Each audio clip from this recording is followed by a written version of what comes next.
In today's video, I'm going to teach you how to create a hyper-realistic Papercraft portrait using Nano. Open your browser and head to Google. In the search box, type Google Gemini and press Enter. Look for the official Google Gemini result from Google and open it. If you're asked to sign in, go ahead and do that so you can access the image tools. Once you're inside Gemini, click the Create Image button. This is the switch that activates Nano, the image engine we'll use to generate a hyper-realistic reference portrait for your Papercraft project. Give the page a second to load. Next, click the plus icon to upload your reference image. Choose a clear, high-resolution photo where the subject faces the camera with good lighting and minimal shadows.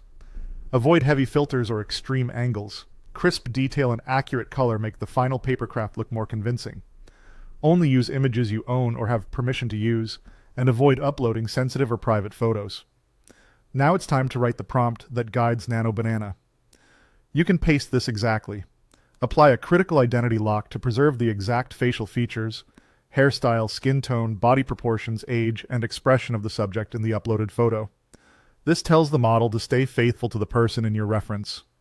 For Papercraft, consistency matters because small shifts in facial structure can throw off alignment when you print and assemble pieces. If you want, you can add clarifying details like neutral background, even lighting, and sharp edges to make trimming easier later, but keep the core instruction intact.